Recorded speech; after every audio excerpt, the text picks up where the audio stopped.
monniken die hechten in hun wijze van leven veel belang aan stilte. Dat heeft iets te maken met, toch met dat grote woord of die grote naam van God. En dat uitspreken van die naam, dat doen we misschien nog het meest doordat we gewoon dag in dag uit de lof zingen.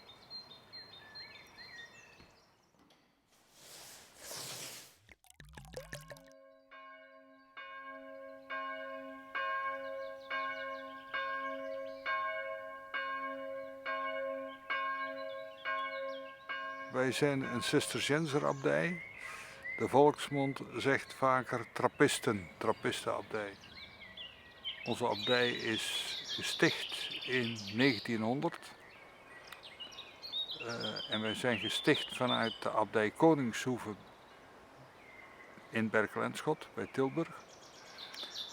En dat had toen te maken met een situatie in Frankrijk.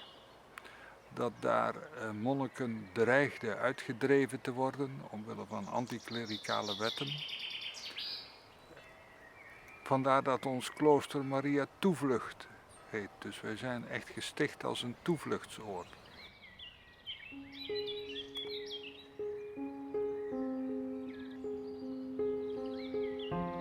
Dus toen de monniken hier kwamen in 1900, toen kregen ze een boerderijtje.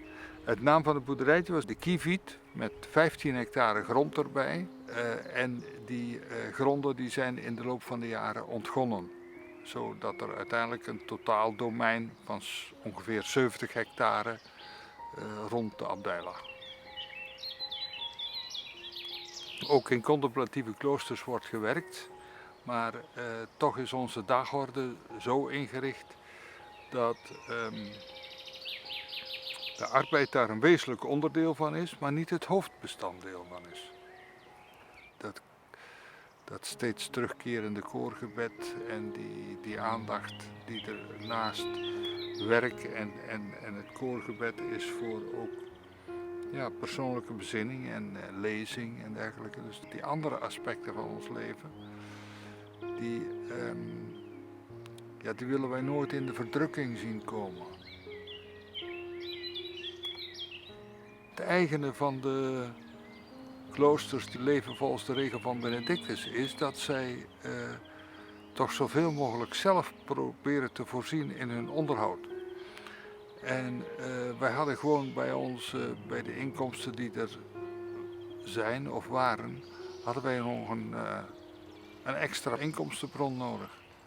En daar zijn we toen communautair over gaan nadenken wat dat dan zou kunnen zijn. En uiteindelijk zijn we op het idee gekomen om een kleine brouwerij te starten.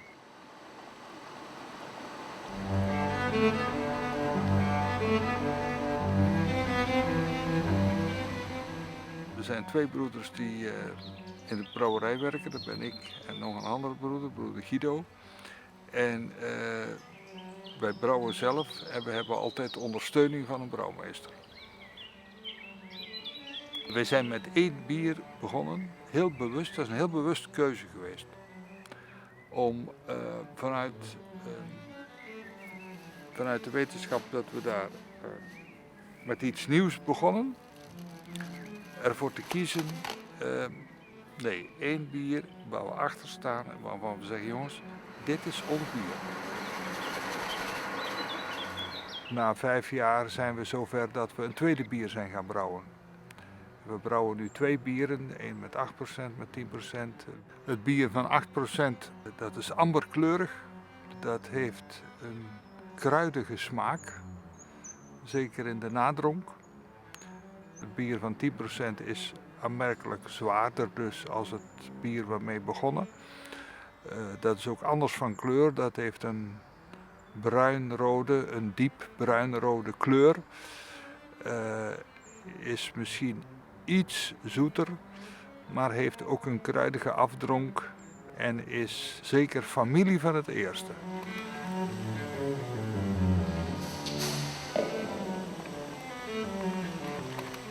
Wij willen een bier brouwen waar je gewoon rustig de tijd voor moet nemen. En een bier om te genieten en wat wel een wat eigen karakter mag hebben. En